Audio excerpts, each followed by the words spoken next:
We'll finish up our lessons about polar functions, talking about the slope of a polar function, specifically the slope for the tangent line.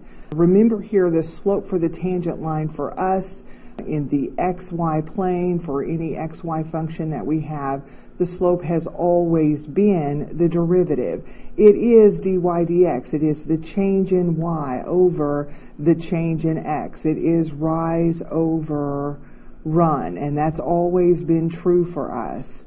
And so in Cartesian coordinates, we're really comfortable with that. We've been working on that for a long time.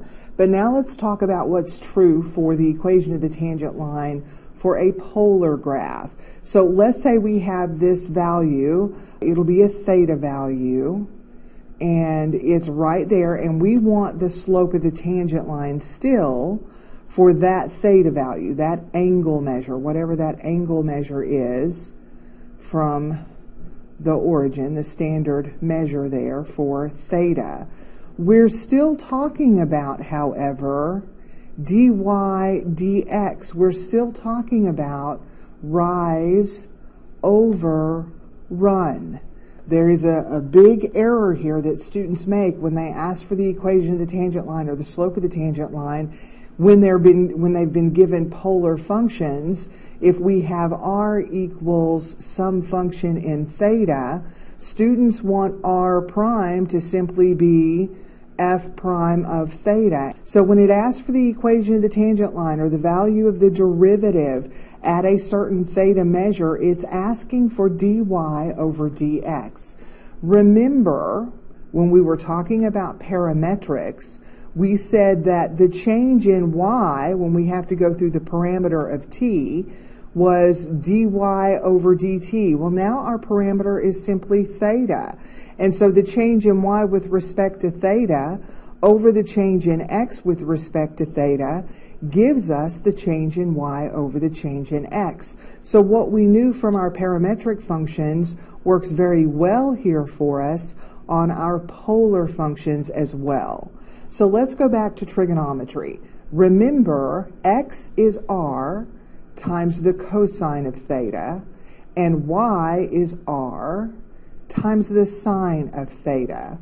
For us, in this context, r is some function in theta, a limacon, a rose. So this is a product. X is now a product between some function in theta times the cosine of theta. We could even write it this way if we wanted to, so that you could see it a little better. This is definitely a product.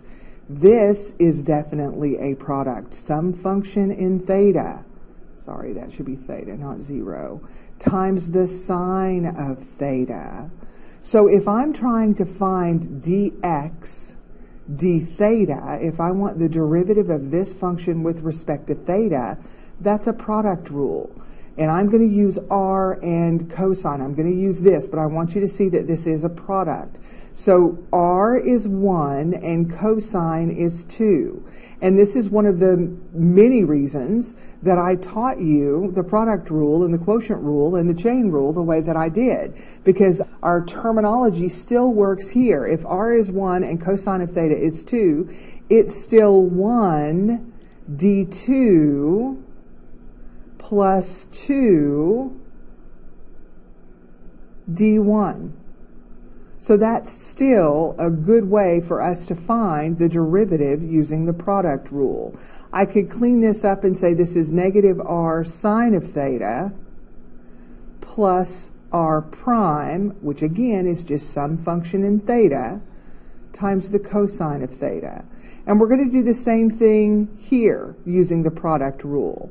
The change in y with respect to theta, or dy d theta, is 1 d2 plus 2 d1.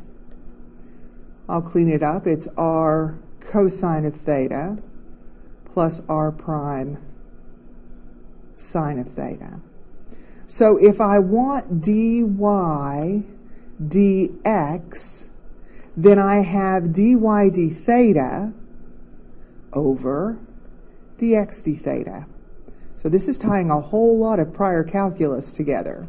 So dy d theta, which is right here, is r times the cosine of theta plus r prime times the sine of theta.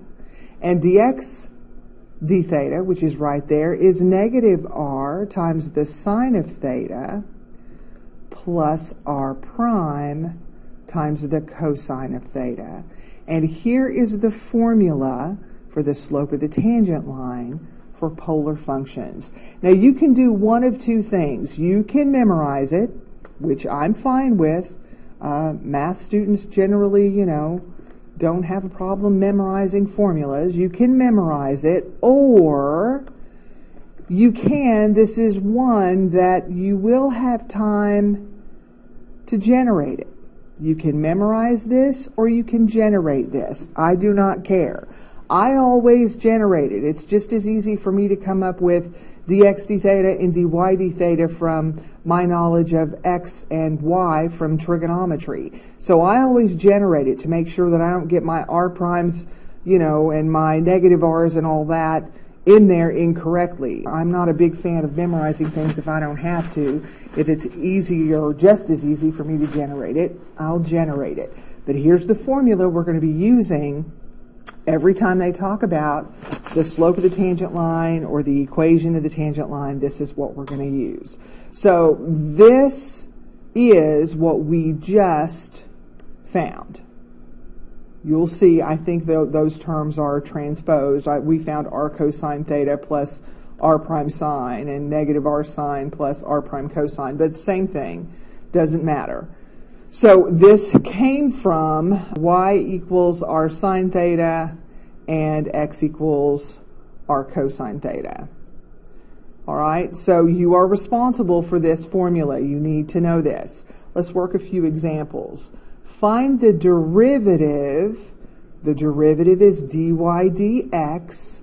Find the derivative of r equals 1 cosine theta. Remember I said r is going to be some function in theta.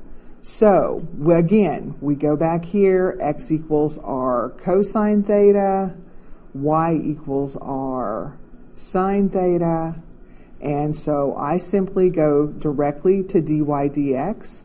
I know that dy dx in this context is dy d theta, which is 1 d2 plus 2 d1. You can see I write it really quickly. And then dx d theta is 1 d2. I can write it really quickly like that, plus 2 d1. See how it's so much quicker for me just to go right there. I can generate it really easily.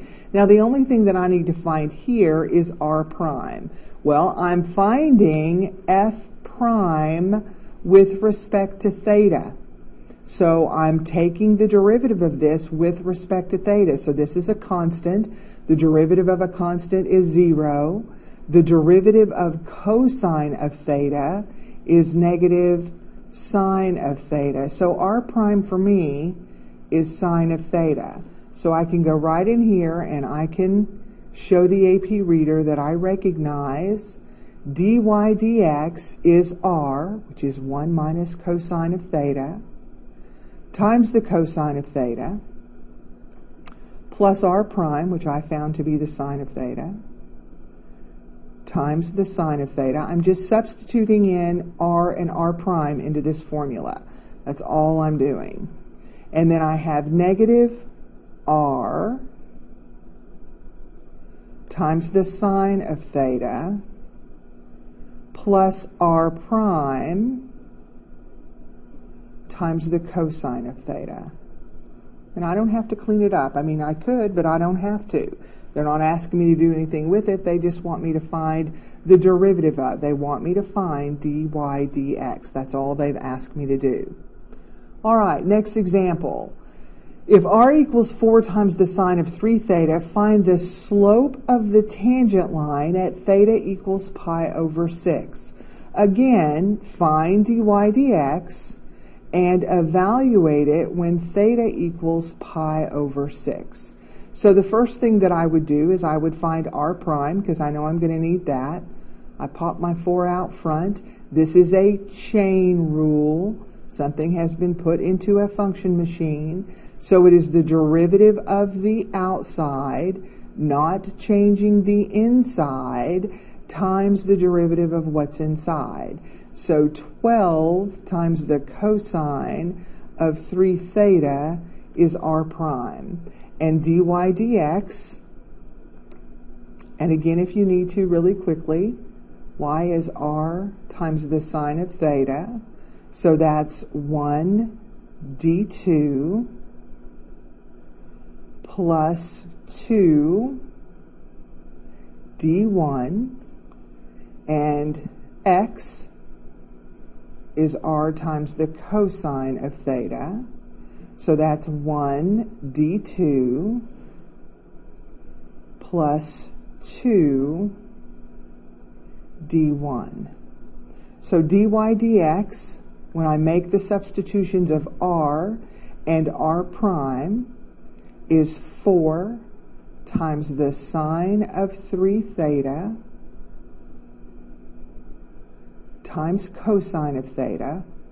All I did there was substitute in for r, plus r prime, which is 12 times the cosine of 3 theta times the sine of theta. So I'm finding dy dx in terms of theta. Now I have negative r times the sine of theta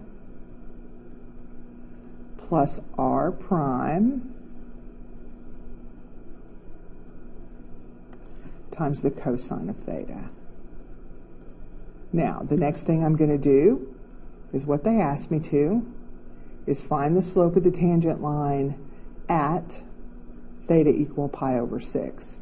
So I'm going to go right back here, and everywhere that there is a theta, I'm going to put a pi over 6. So 4 times the sine, 3 times pi over 6 is pi over 2. So there's the first one. Then I have the cosine of pi over 6 plus 12 times the cosine. 3 times pi over 6 is pi over 2 times the sine of pi over 6. So there's my numerator. My denominator now is negative 4 times the sine again of pi over 2 times the sine of pi over 6 plus 12 times the cosine of pi over 2 times the cosine of pi over 6. Now, I'm not done. I know I've substituted in, and I say that we don't have to clean up, we don't have to simplify, we don't have to clean up. But remember, on a prior AP reading that I was at, if sine or cosine was in our answer, you know, the student didn't get full credit. So you have to show the results of the unit circle. So go back in and substitute all those values in. So we have 4 times 1. The cosine of pi over 6 is root 3 over 2, plus the cosine of pi over 2 is 0. The sine of pi over 6 is 1/2. We have negative 4. The sine of pi over 2 is 1. The sine of pi over 6 is 1/2. That term is 0. That term is root 3 over 2. Now I don't have to simplify. There's the answer. So we'll have one additional video for this lesson, so look for that video. We have more examples to do.